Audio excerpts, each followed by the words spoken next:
called gloATL. We're not a company, we're a platform for contemporary artists, and we're not a dance company. We're a contemporary platform for art.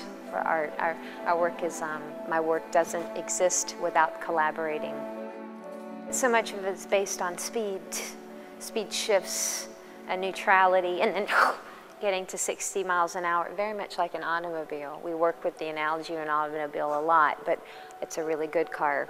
It's very efficient, and it understands how to get from 0 to 70 in 3 seconds, or 0 to 70 in 3 minutes. I will tell you, choreographing, finding new movement is very easy. Finding the reason why is not as easy. We have so much stored information inside. We're here for a very short time in life.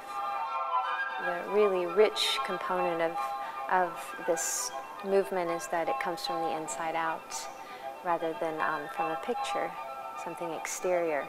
The picture is analyzed later.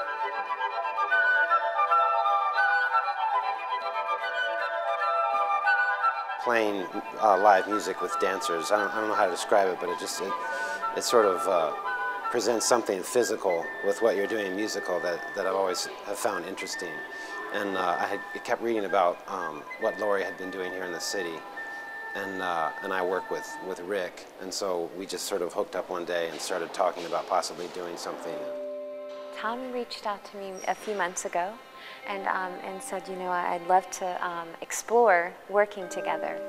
And I said, absolutely, okay. So it really started that way, and it's always rare for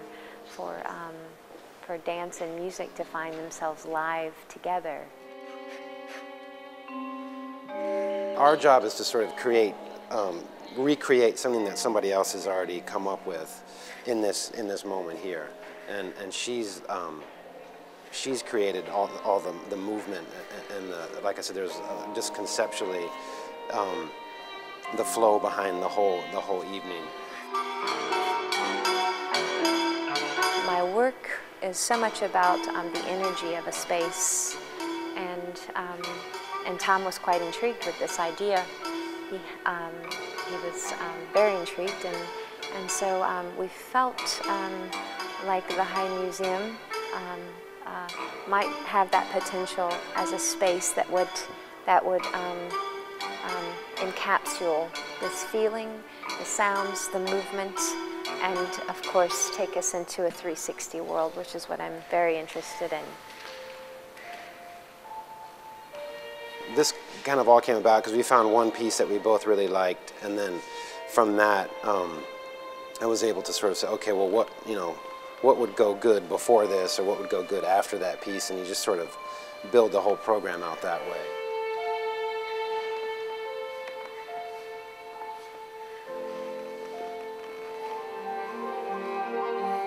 I don't see lines.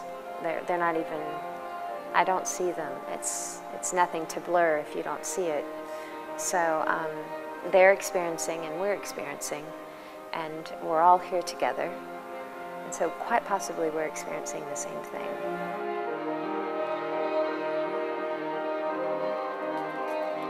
It all comes back to very simple, the nature of things. The nature of things. We're all instruments. We're all instruments for emotion. We're instruments for memory. We're instruments for flesh. We're instruments for communicating. We're instruments for finding something, losing something. We're instruments.